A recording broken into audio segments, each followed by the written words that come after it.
guys, I'm just messing around, playing a little Marcus Miller tune on a Marcus Miller SIRE bass. This is a SIRE V7, as you know. Let me see. In the existence of the SIRE company, I think it's been around 4 or 5 years it started ago. A lot of big hype, especially with Marcus Miller's name being on it. Plenty of people bought this bass. It was the latest thing, and I just thought I'd make a video. I made several videos on these basses, and to just check in a little bit. I'd like to know, after these being 5 years, this is actually the second generation. I've had about 6 or 7, I think, maybe even 8 of these different Marcus Millers of different kinds and everything, 4 and 5 strings. And this is my favorite. This is the second generation with a little few changes on it. It has the one of the big changes was it has the rolled neck, where the neck is not so coarse and square-ended. It's like rolled over, so you can get a little more smoother texture with your hand going down those slides and cut your hands all up and everything, you know.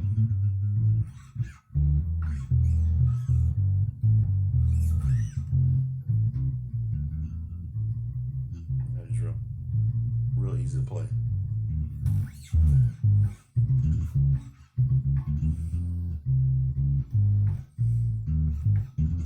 Just real cool to play.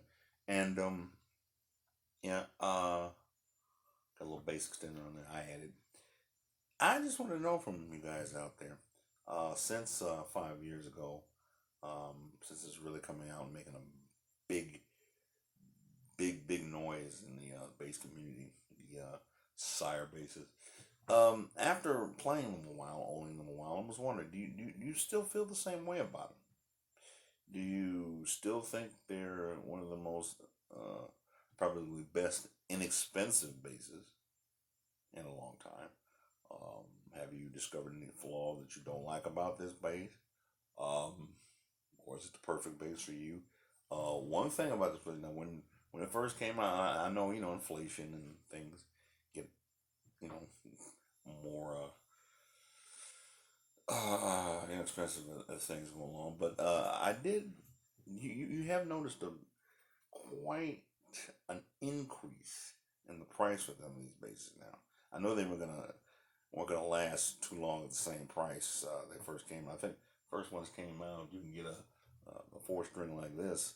First generation, you can get it for like good, I think 3.5, 400, and a little more for the 5.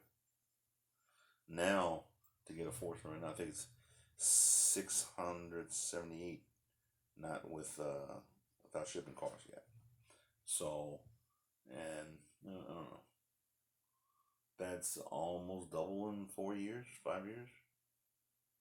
What do you think about that?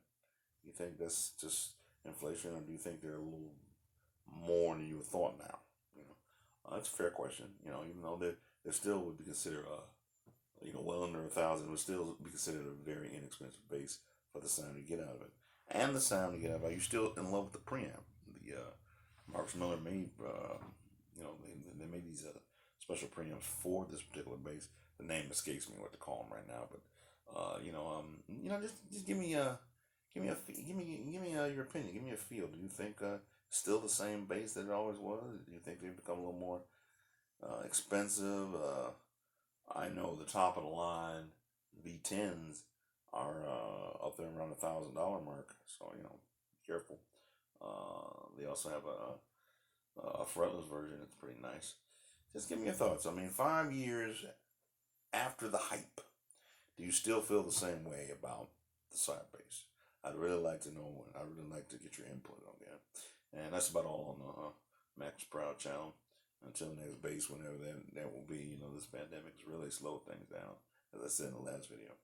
I know I'm a little bright here. This is one of my work shirts that I wear. Where I work, you have to wear these luminous shirts so people can see it. Anyway, that's another story. I digress.